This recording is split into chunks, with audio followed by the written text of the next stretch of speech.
All over the world, they cried for the Fab Four.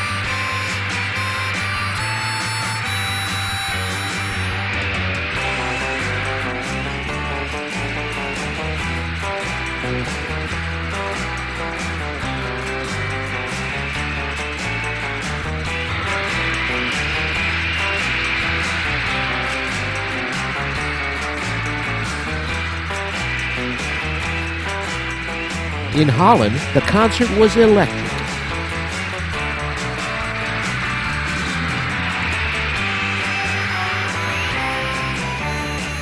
In Paris, they danced in the aisles.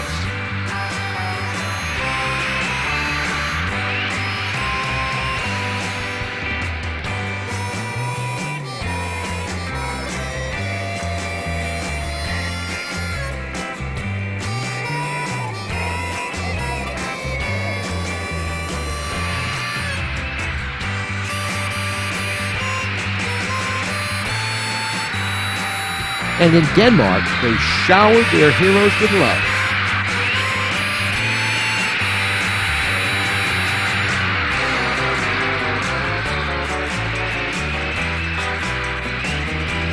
I'm Les Krantz, and this is The Beatles, Their Golden Age.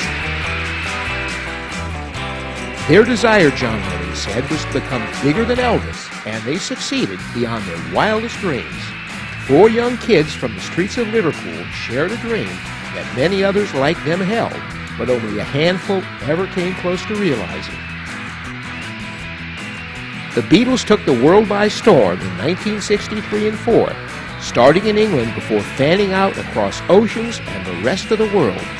Beatlemania, as the resulting phenomena was called, was a one-of-a-kind blending of circumstance in which talent, timing, and well-placed mentors led to the perfect storm of opportunity. Then as now, John, Paul, George, and Ringo are intimately known around the world. The Fab Four did indeed become bigger than Elvis. They are, in fact, the biggest-selling rock band of all time and the most beloved. This is their story. In the 1950s, a blend of American folk, country, and blues called skiffle excited English teens, John Lennon among them. But Elvis Presley's arrival turned John on to rock and roll. John Lennon's skiffle group, the Quarrymen, welcomed Paul McCartney, who was introduced to John at a churchyard festival in 1957. John and Paul played the Casbah Club. The two quickly became collaborators and friendly rivals as they began crafting their own brand of rock and roll. Joined the following year by George Harrison on lead guitar, by 1960, the group, now called the Beatles, began their musical apprenticeship. In exotic Hamburg, West Germany, they shared a nightclub bill with fellow Liverpoolian Rory Storm and the Hurricane. Bolstered by drummer Pete Best and bassist Stuart Sitcliffe, the boys returned home, hailed as heroes for their dynamite stage act. The Beatles took up residency at Liverpool's Cavern Club. It was here, in this fabled cellar of noise, that record store manager Brian Epstein met them in 1961. Impressed by their presence and charisma, he took on management duties, scoring them a recording contract. Producer George Martin, along with Epstein, mentored the Beatles to unheard-of stardom. In the wake of the success of Love Me Do and Please Please Me, the media began to notice the charming young wits. That's the answer to the question. Yeah. It's very nice to be in Ireland, though. Both bits. Yeah. Have you been in any way flattered by the hysterical reaction of teenagers? Yeah, very flattered. It's been great. It was marvellous last night. And we hope it'll be as good tonight. You were very satisfied with the Yeah, performance. it was great. It was marvellous. The people are wonderful, you know. They go Loved mad. that audience. Well, we 6 didn't cars see them, were actually. arrested. We were locked in the dressing room, you know, when it all happened at the time. So I said to Paul, you know, what's happening? I love that.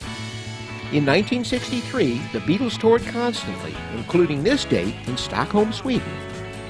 While their new image was carefully crafted, at the end of the day, it was their music that won over the public. She Loves You became their third straight #1, while Please Please Me, their debut album, topped the charts for half the year. Not bad for a single day's work. Every appearance threatened to be drowned out by the screams of the adoring public who snapped up their records as quickly as they appeared. With their second LP hitting the stores in November of 1963 and a pair of high-profile gigs, one before the royal family, the Beatles were the Kings of England. In 1963, the Fab Four played throughout the UK with just a few days' rest. On November 1, they began their fourth nationwide tour of the year, playing in Ireland, Northern Ireland, and all over England. This concert in Manchester, captured in the short film The Beatles Come to Town, depicts what was fast becoming routine, the mania and chaos that accompanied their every move.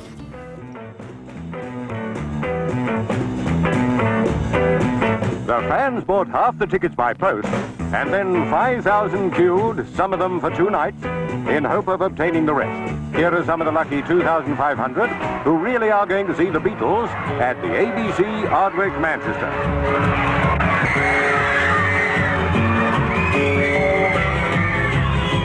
The manager makes sure that every member of his staff is ready for the biggest night of the year, able to cope with a terrific audience response evoked everywhere by the Beatles.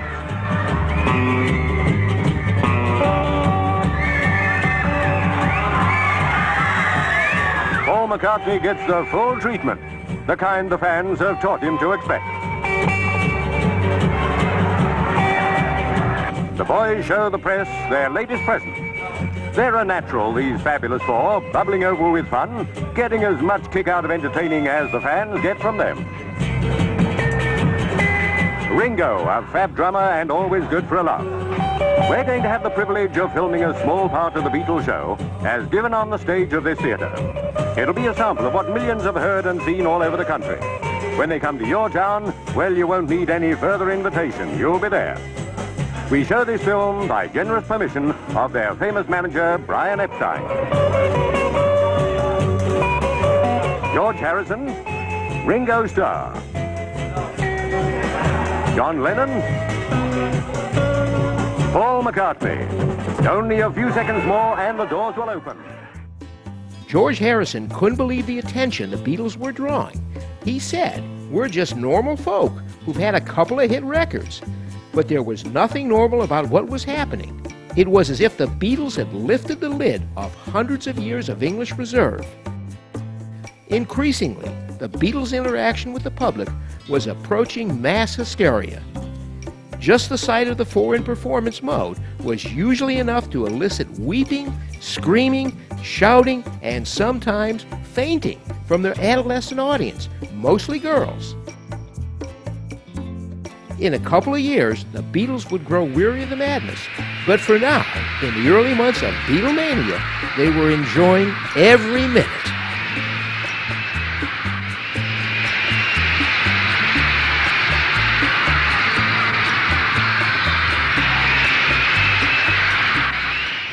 After conquering England, the Beatles took their show to France. Reserved at first, the French fell in love with the group's undeniable charisma. While in London, Ed Sullivan took notice of what reminded him of the mania that had accompanied Elvis Presley just a few years back. Sullivan, who hosted a hugely popular variety show in New York, hammered out a deal with Brian Epstein to feature the Beatles in February of 1964. The band left for the States at the same time that I Want to Hold Your Hand was topping U.S. charts.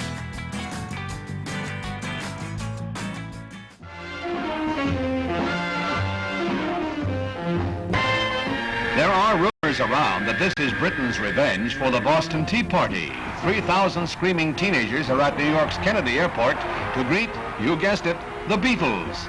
This rock and roll group has taken over as the kingpins of musical appreciation among the younger element.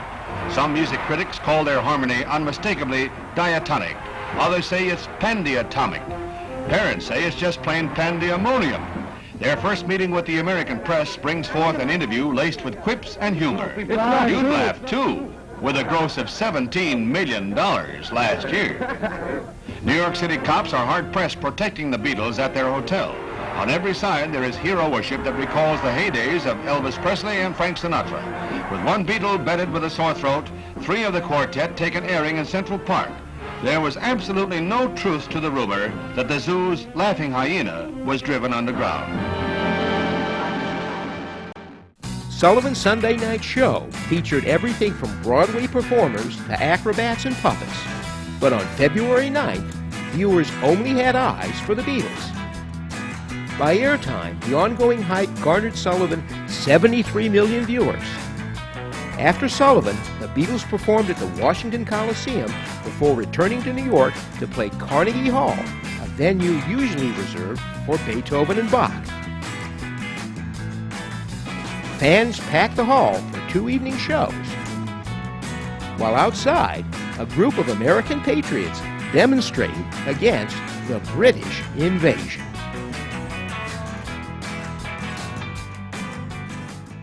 Adoration from the public wasn't always harmless, as the group itself would occasionally note.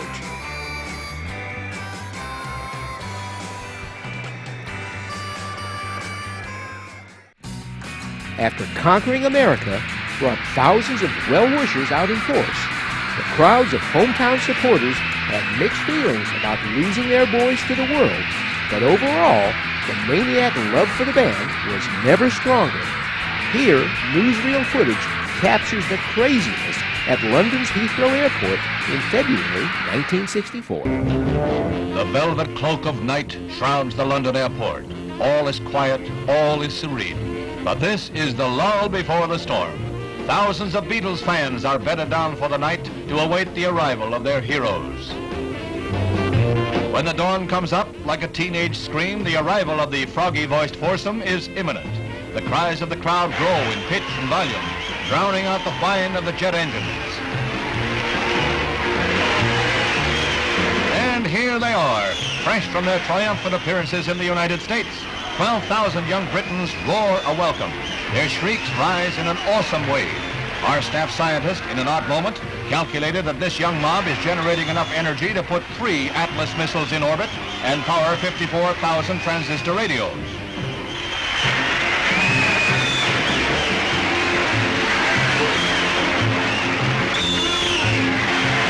Some of the fences hold, others do not. A minor miracle is mounted by the fact that there are no injuries spread among the near hysterical crowd. This truly is a social document for our time.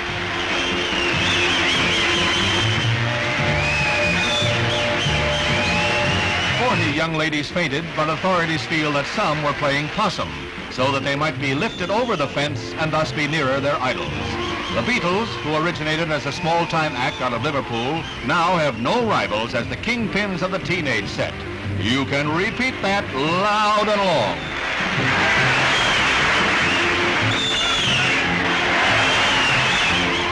Some brave volunteers among the British police elect to act with heroism above and beyond the call of duty and escort the Beatles to their car.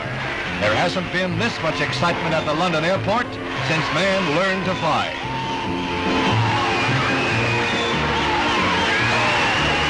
So there you have the homecoming of the Beatles, the return of the heroes to their native land. They did what the Redcoats couldn't do in the American Revolution. They conquered the colonies. Riding high from their American success and their overwhelming greeting at Heathrow, the Beatles were downright giddy in this interview with the British media. Rarely were the Fab Four in better spirits. What did you most like about the trip, Ringo? Oh, I just loved all of it, you know, especially Miami. The sun, you know. I didn't know what it meant until I went over there. Don't you get it up in Liverpool? No, they finished up there, you know. Cut it out. Did you ever have a chance, John, to just get away on your own without anybody recognising you? We borrowed a couple of millionaires' houses, you know. Well, we did. You could afford to buy a couple of millionaires' houses, couldn't you? No, We'd sooner borrow them, it's cheaper. And we did a bit of water skiing. Well, sort of, anyway. Yeah, we had a great time. Did your wife enjoy it over there? Yeah, she loved it. Who? Shh, don't tell him he's married. It's a secret. Oh, I'm sorry. I'm sorry about that. I didn't mean that. What about the taste of the fans over there? Did you find the same stuff? You never been. Yeah. We expected them to be very different, but they weren't at all. Yeah. The accent was the only thing, it was the only difference. Lovely. After their return to London, the Beatles worked on new material and began filming their first movie, but the group stayed visible with appearances like this victory lap on London's River Thames. Along with fan adoration and gold records came recognition from various organizations. 1 month after the Sullivan appearance, the boys became recipients of the Variety Club Awards. Variety clubs of Britain had little trouble picking this year's showbiz personalities. They needed to look no further than the nearest transistor radios. So at the staid Dorchester Hotel, where crowned heads have often been dined, 4 crown princes receive an accolade from the show world's charitable organization. And we hardly need to mention that they need no charity except from exasperated parents. I'd just like to say the same as the others. Thanks for the Purple Hearts.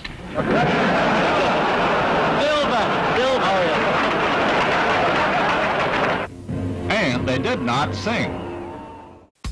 By early 1964, Beatles songs dominated the airwaves. Singles that had been ignored when new found a receptive audience competing alongside current releases. The situation reached a climax in April of 1964 when Billboard's Top 5 was comprised entirely of Beatles records.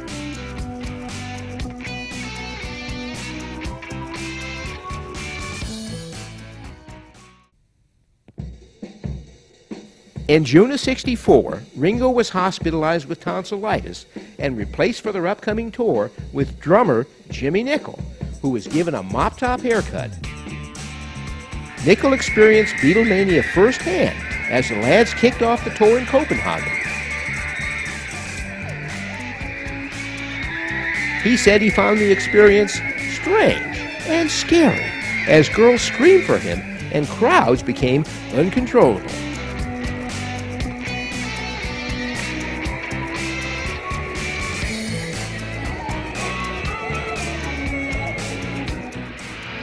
From Denmark, they moved on to the Netherlands, where they partied through the night in Amsterdam, slept through a planned reception, but put on an unforgettable performance. Dutch reporters marveled at the hysteria that accompanied the lads from Liverpool. Beatlemania has ceased to be a phenomenon and seems to have become a way of life. When the quartet with hair like unmade beds arrive in the Netherlands, it's the same story as in Britain and the U.S. People who value their sanity head for cover and let the teenagers take over.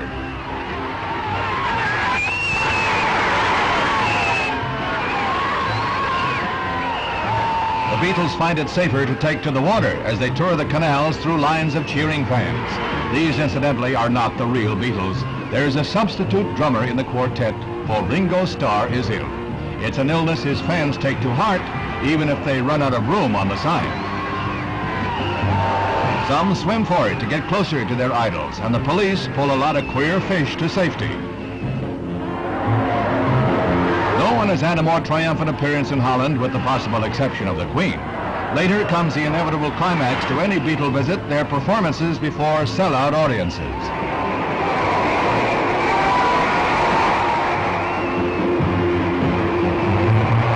When the Beatles get going, it's a question of who puts on the better performance, the quartet or the audience. To say they get carried away is putting it mildly, for it actually happens here. 14 of the fans fainted. It takes all kinds, the man said, to make up a Beatle audience. The team is due back in the United States within a few months for another series of appearances. But don't worry about tickets. They were sold out within hours after they went on sale. Their musical notes are dollar signs.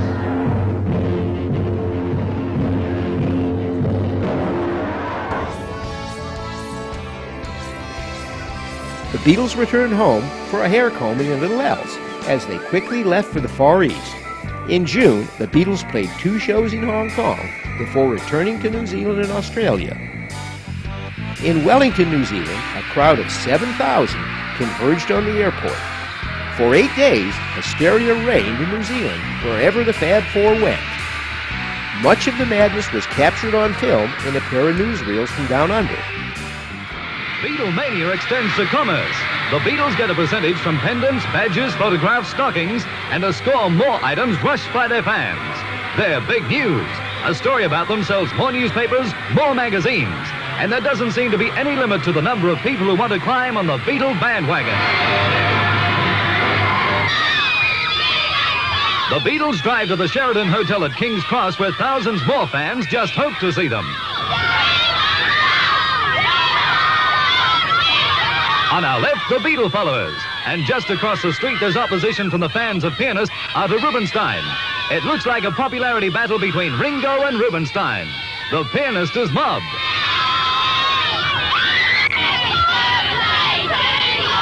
From Sydney to New Zealand, and the Beatles arrive complete with a huge stuffed kiwi. Everyone's happy, especially when Paul rubs noses with a Maori.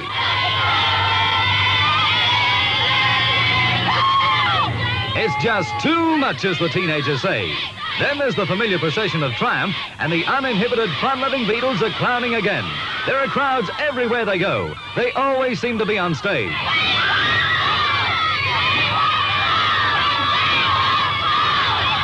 John Lennon paddles a war canoe, and the fans love it. After Australia, the Beatles toured for a month in the UK and Sweden. Swedish kids had welcomed the band in the fall of '63, but now they turned out in much greater numbers. Ringo! George! Oh, Paul! The Beatles!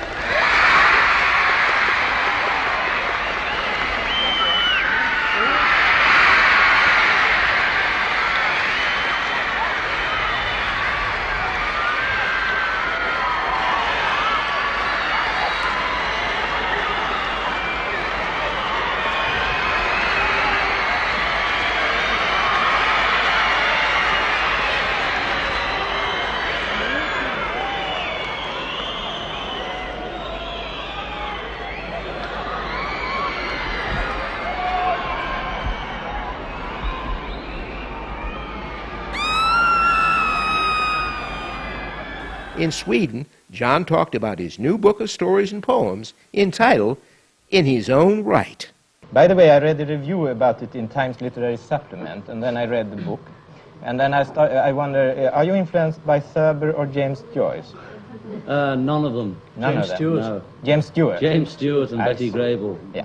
Well, anyhow, I'm quite sure that our Swedish viewers would like to hear you read one of your poems. Right. Good. Good dog, Nigel. Yeah? Half he goes, I'm at his sight, our little hairy friend. Half upon the lamppost bright. Don't like that. Half Look, in round the bend.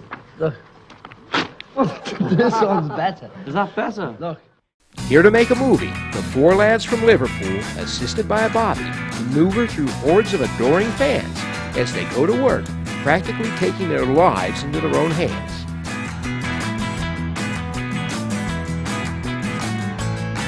In 1964, the Beatles began production of their first movie, A Hard Day's Night.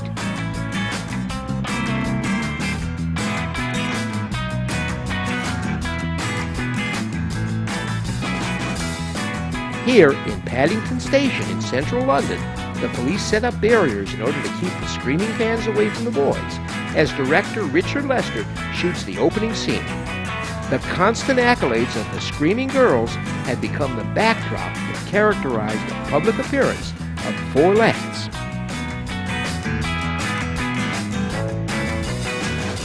At various locales, the producers choose extras for the thrill of their lives.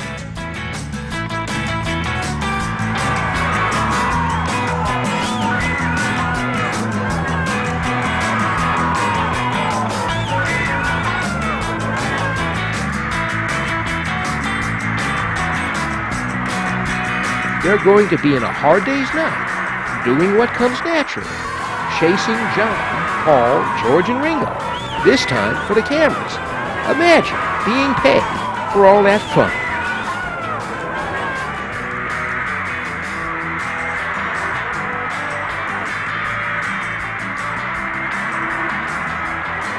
Paul has an interesting idea to add to the Beatles' haircut.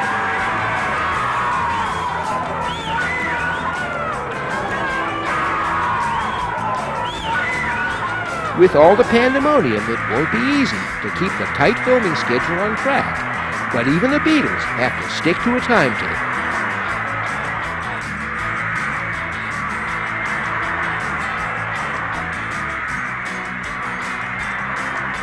They go to a second location where a second crew is waiting for them. There probably isn't anyone in the world who hasn't heard of La Scala Opera House.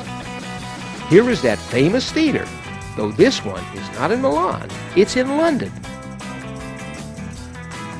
Playing host to another mob, a movie company, and the inevitable Beatles. It isn't easy wading through the throngs of adoring fans, but if they can only make it, they'll enjoy the relative calm. As if it were an epic film, Walter Schenson has amassed over 1,000 extras to play the audience. It won't be a hard act to look like they're having a ball. And they'll be even more frenzied when the Beatles show up. And when they get there, it'll be pandemonium. They're here to sing some of the fabulous songs the boys prepared for the soundtrack of A Hard Day's Night. The crew is everywhere, looking for the perfect camera angles. The girls are beside themselves, and why not? It's the Beatles, right before their eyes. Those hard sought-after camera angles really give the production some interesting visuals.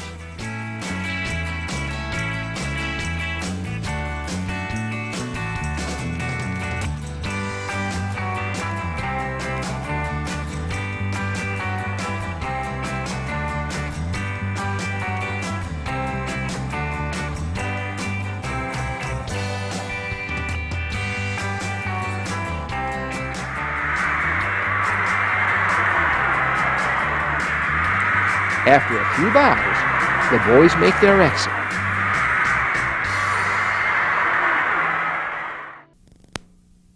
Are you ready? Then brace yourself. Here they are. And now, romping across the silver screen, the Beatles and the new movie stars, John Lennon, George Harrison, Paul McCartney, and Ringo Starr, in a full-length, hilarious screen comedy from United Artists, A Hard Day's Night.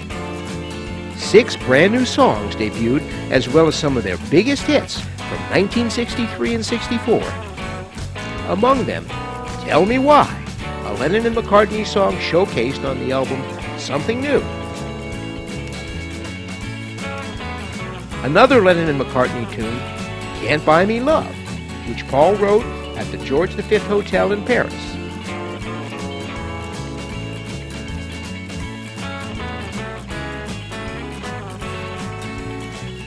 If I Fell, which featured a 2-part harmony sung by Lennon and McCartney together into a single microphone.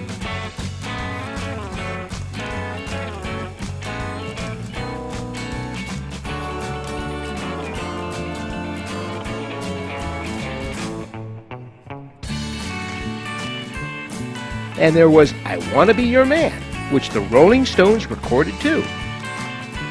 The Beatles version was sung by Ringo Starr and appeared on the group's second UK album, With the Beatles, released a few months before the film debuted.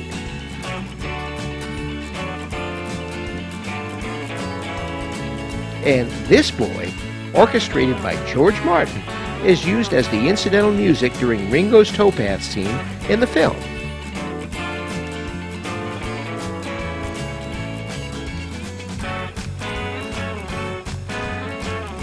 I Should Have Known Better, which debuted in the film's train compartment scene, but in fact was filmed in a van that was rocked back and forth to look like the motion of a train.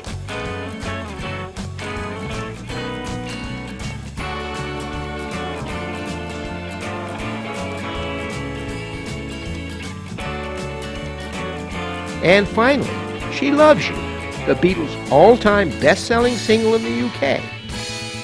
It was also recorded in German as Sie liebt dich, which was one of 2 songs re-recorded by the Beatles in German, the other being I Wanna Hold Your Hand, known in Germany as Komm, gib mir deine Hand.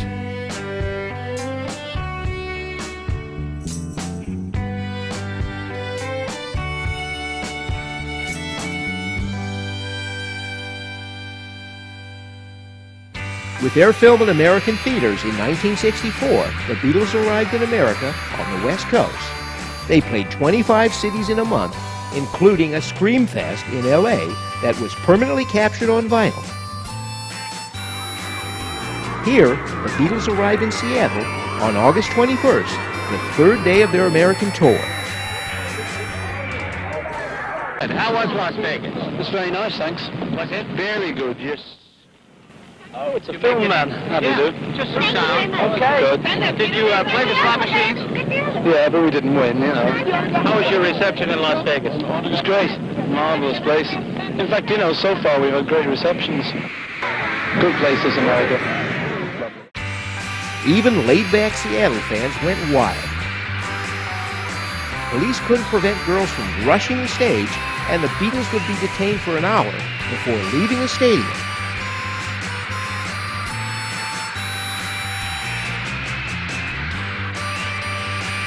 In Cleveland, they loved the Beatles so much that police would have to stop the show in mid-performance. In the fall of '64, the Whirlwind Tour continued in the UK, including an emotional reunion in Liverpool.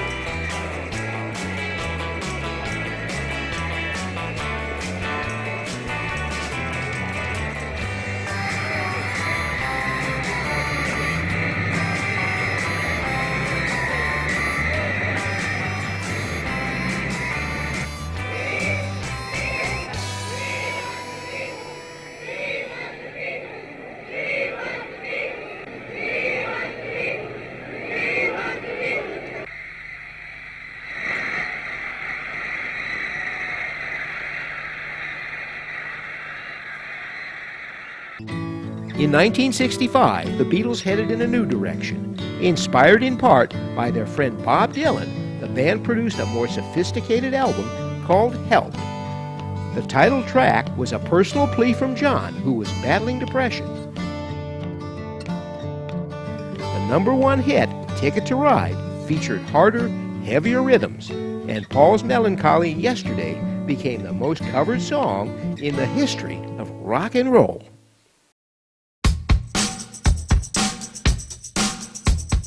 Help, another Beatles movie, was in glorious color and cost 3 times more due to it being filmed in both the Austrian Alps and the Bahamas. Help the movie even offered a little financial help to the lads, since the Bahamas is a tax haven for British subjects, as Beatles manager Brian Epstein discovered. Epstein saved the boys quite a few pounds sterling that would have gone to the taxman.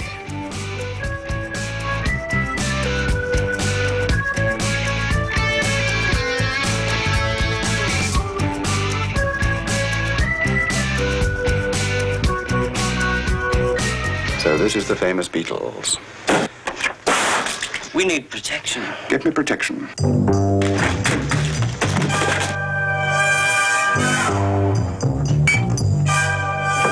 People. Hold. The ring. She's not wearing the sacrificial ring. In the name of science, I demand that ring. They expect me to cut my finger off. So, the police are extended, giving the famous protection for which we are justly proud in this country, for a finger, eh? Hands up. Hands up. Quick, quick.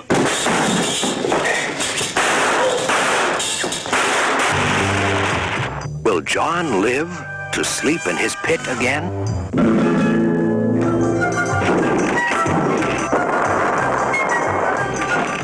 Will Paul ever get back his electric organ? Will George be reunited with his ticker tape machine? And Ringo, will he ever play the drums again? If the plot and some of the scenes remind you of a James Bond movie, you're right. That was the intent of both the director, Richard Lester, and producer Walter Shenson, the team responsible for their previous and first film, A Hard Day's Night. Help was a virtual cartoon in some ways, blended with a satire on the then-current and red-hot James Bond vogue. Perhaps it was a little campier, and camp was the thing in the mid-'60s. The film, in fact, was a precursor to television's Batman series.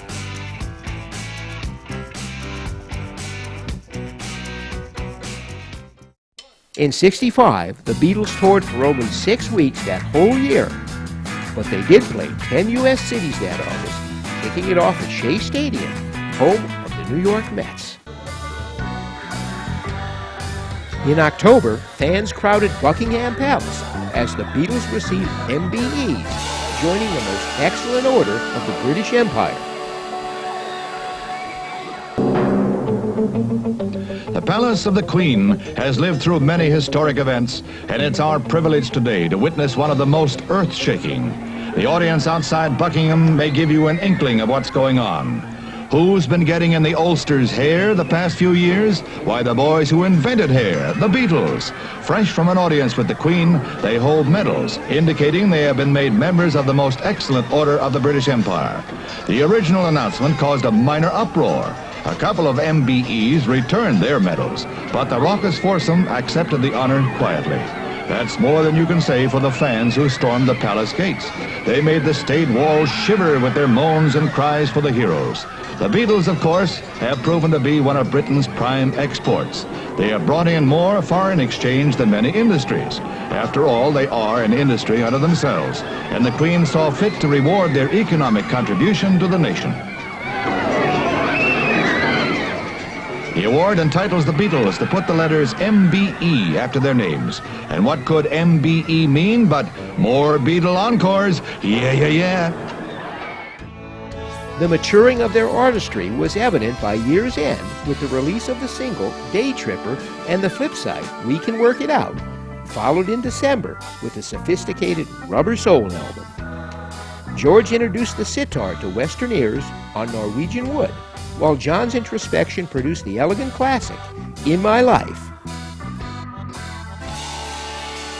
Nowhere Man signaled a shift away from stock pop cliches as the group found new avenues to explore. Clearly, the Beatles' days of targeting an adolescent audience were fast fading. As the new year dawned, George married the girl he'd met on the set of A Hard Day's Night, the blonde and beautiful Pattie Boyd. Well, actually, I asked Patty out when we were making the film, and she said no, which was very embarrassing at the time, but it all worked out right in the end. And, yeah, in fact, I asked Patty to marry me while we were making Hard Day's Night. See, so, that's surprise. Oh, I thought he was joking. I thought, oh, poor boy, he doesn't really mean it. I'll pretend he hasn't said it. And it's taken you this long to convince her? No, not really. I just sort of wanted to stake my claim on her. In August '66, the Beatles began what would be their last tour, playing before less than capacity crowds at American ballparks. The band's worst experience came during the previous month in the Philippines.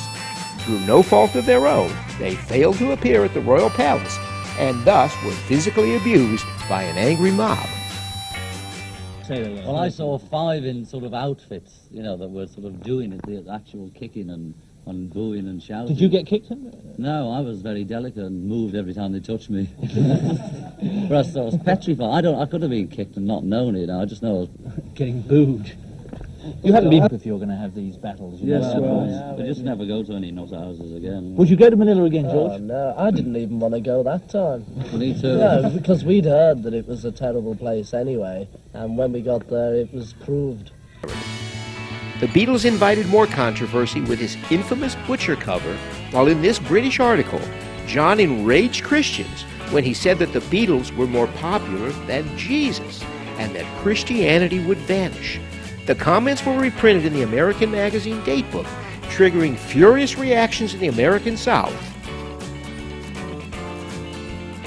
DJs tore up Beatles albums and urged teenagers to burn their records. In the South, John was definitely not as popular as Jesus. Not so reluctant to urge teenagers to throw away their treasured Beatles possessions was the Ku Klux Klan. With bonfires of books and records, this one was at Longview, Texas, they seized the opportunity to show their Christian zeal. It seemed odd to find the Klan leading. Well, originally I was pointed out that fact in reference to England, that we meant more to kids than Jesus did, or religion at that time. I wasn't knocking it or putting it down, I was just saying it as a fact. And it is true, especially more for England than here. Now, I'm not saying that we're better or greater or comparing us with Jesus Christ as a person or God as a thing or whatever it is. You know, I just said what I said and it was wrong or was taken wrong, and now it's all this. In the heart of Dixie, Birmingham's Tommy Charles banned the playing of all Beatles records on his radio stations. Wasn't this a challenge like this, though? Wasn't this a serious article asking John Lennon how he felt about things? Wasn't he just being honest? I suppose. You never can tell about him. His answers are so flippant, and his attitude is so bizarre in many instances that you never know whether he's honest or not. And honesty is a relative matter to the seriousness of the moment or the mood of the person. Some kids bought Beatles albums just to burn them. But are you burning your Beatles records? Yes, sir, I burn them. What John Lennon said really didn't have any effect on me because, well, I think for myself, and there's certainly no comparison between Jesus Christ and John Lennon because I don't think that Christ came to be popular. As a matter of fact, he was one of the most unpopular people that have ever been alive. And there is no connection between the two. The controversy raged during the Beatles' sole stop in Memphis on August 19th. Weary of being on the defensive, John tried to maintain a sense of humor. Showbiz, you know how it is. But I mean, you can't just keep quiet about anything that's going on in the world unless you're a monk.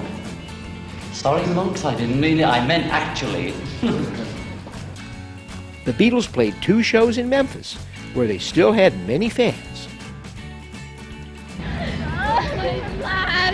The police lied. What did they lie about, honey? They told us they'd come down there where we could see them. And you came all the way out here? Now, do you have a ticket for the show tonight? Yes.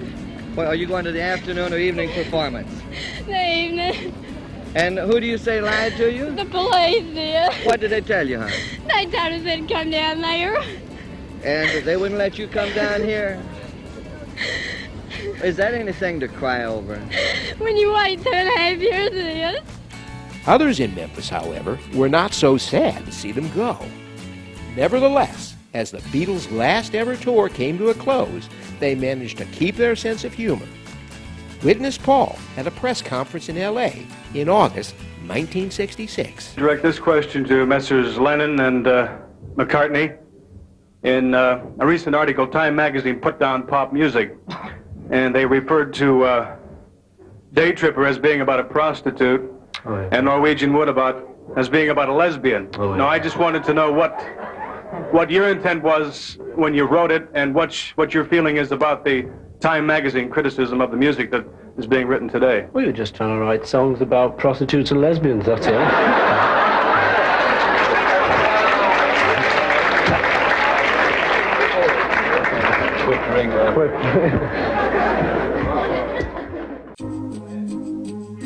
By 1966, the Beatles were ready to incorporate new sound into their music.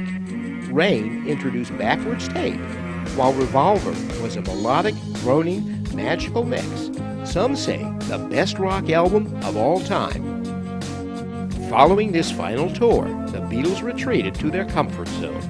We can't do a tour like we've been doing all these years because our music's progressed. We've used more instruments. It'd be soft us going on stage, the 4 of us, and trying to do the records we've made with orchestras and, you know, bands and things. So we'd have to, if we went on stage, we'd have to have a whole lineup of men behind us. But because the only thing about that, you see, is that performance for us, see, it's gone downhill, performance, because we can't develop when no one can hear us, you know what I mean? So for us, to perform is it's difficult. Gets difficult each time. You mean they don't More listen difficult. to you, and therefore you don't want to do that? Oh yeah, we want to do it, but if we're not listened to, then and we can't even hear ourselves, then we can't improve in that. We can't get any better. Could you ever see a time when, in fact, you weren't working together? I could see us working not together for a period, but we'd always get together for one reason or other. I mean, you need other people for ideas as well, but, you know, and we all get along fine. Tracks included the acerbic Taxman, the poetic Eleanor Rigby, the exuberant Got to Get You Into My Life, and the groundbreaking Tomorrow Never Knows. Paul borrowed a piccolo trumpet from Bach for Penny Lane, while John dove into psychedelia with Strawberry Fields Forever. More and more, the band's surreal sound seemed influenced by LSD. Paul admitted as much, reluctantly, during a TV interview. But as a public figure, surely you've got a responsibility to lots and No, lots it's of you've teenagers. got the responsibility. You've got the responsibility not to spread this now. You know, I'm quite prepared to keep it as a very personal thing, if you will too. Sgt. Pepper's Lonely Hearts Club Band, released in June of '67, redefined what a rock album could be, with the Beatles' alter ego band taking listeners on a musically lavish journey from Lucy in the Sky with Diamonds to the haunting, heavily orchestrated A Day in the Life. Rolling Stone magazine ranks Sgt. Pepper as the greatest album of all time. In June '67, the Beatles performed All You Need Is Love in an unprecedented global event. 2 months later, Beatles manager Brian Epstein died of an accidental drug overdose.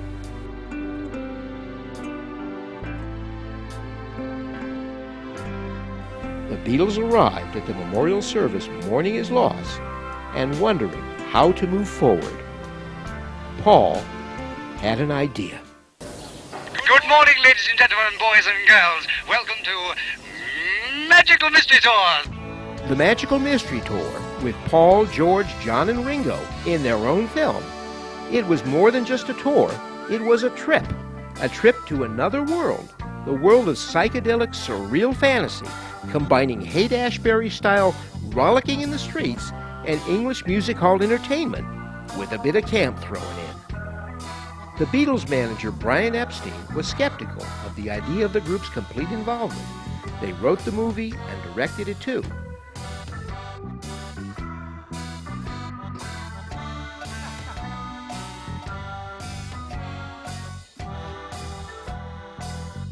The boys had a decidedly different look in this film, which was made for television and aired in Britain just after Christmas 1967.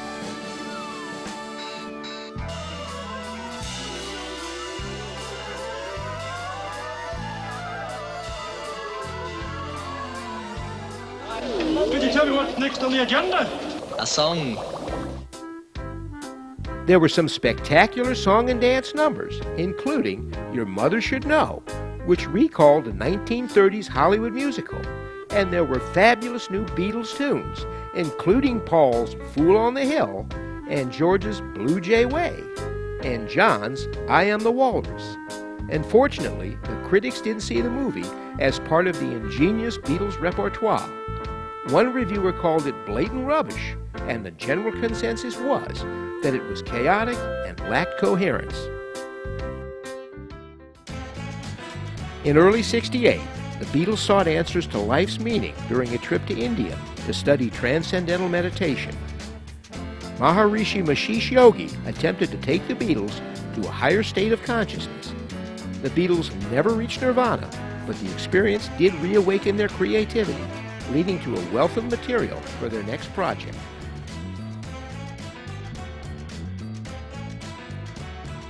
The so-called White Album was the Beatles' first LP with Apple Records. Titled simply The Beatles, the double album featured an eclectic mix of 30 songs that showcased the group in top form. Cuts like Back in the USSR, While My Guitar Gently Weeps, and Birthday became instant classics. As the lyric to John Lennon's Strawberry Fields Forever once proclaimed, nothing is real, not in this 1968 film, directed by animation producer George Dunning and produced by United Artists.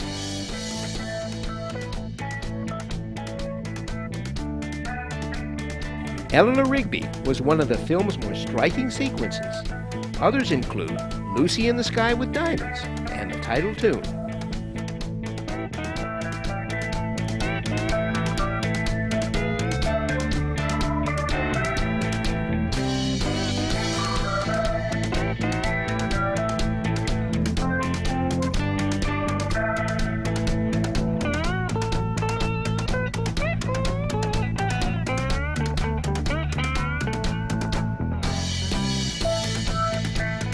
Artwork, photography, and collages set the backdrop to the tale of good versus evil, with the Beatles aided in battle by young Fred and Jeremy Boo.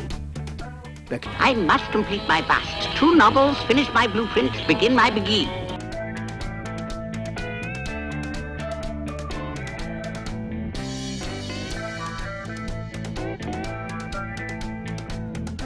Cast of characters was practically out of this world.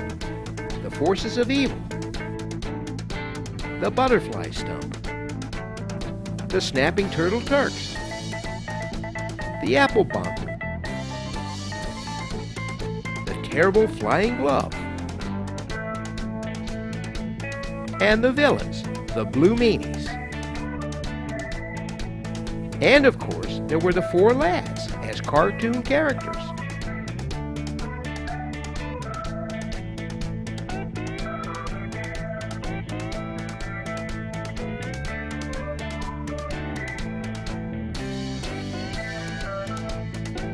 And the boys themselves wound around as they viewed the rough cut.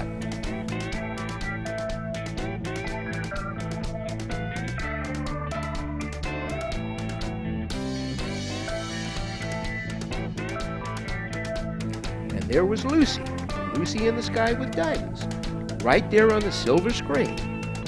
Above all, it was colorful, psychedelic, and a mind trip, as well as a musical flight of fantasy that could really take you away.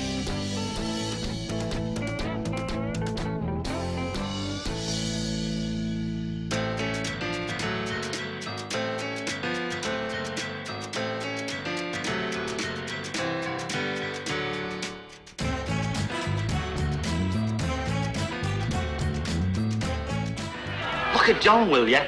What's the matter, John, love? Blue Meanies? Newer and bluer meanies have been sighted within the vicinity of this theatre. There's only one way to go out. How's that? Singing!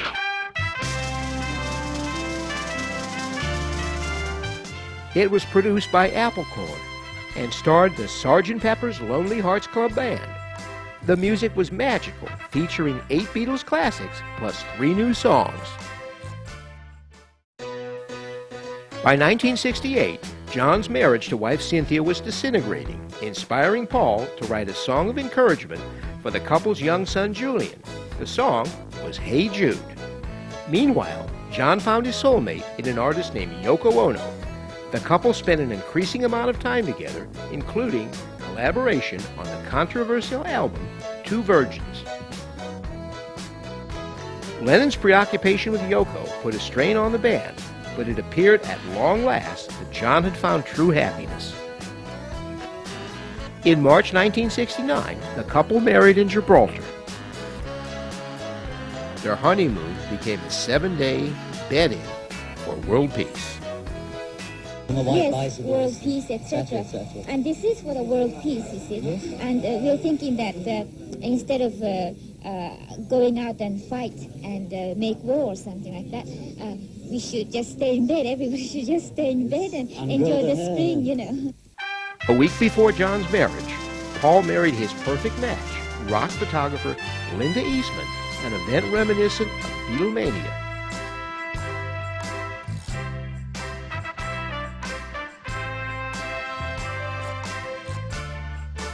Paul gained not only a wife, but a young stepdaughter, Heather. How about being the father to a 6-year-old child? It's terrible. It's terrible. I hate it. I hate it, and it's going to be a terrible burden. I do. It's horrible. Yeah. You're on the telly. You're on the telly. Quick. The Beatles were clearly going in new directions, but they teamed together for one more masterful album in 1969. Abbey Road featured a grand medley of half-finished songs stitched together by Paul, as well as John's Come Together and George's Here Comes the Sun. But Come Together wasn't going to be something the Beatles would do very much longer. The group that captured the imagination of the world would offer their fans one last moment of glory with the documentary Let It Be. Filmed in January 1969, a year before their formal breakup, the lads are shown relaxing, recording, philosophizing, and making music. Filmed on location at Apple and Twickenham Film Studios, the movie featured 10 new songs issued on the album of the same name. It would be the first time the lads played together publicly in 3 years, and the last time for all time.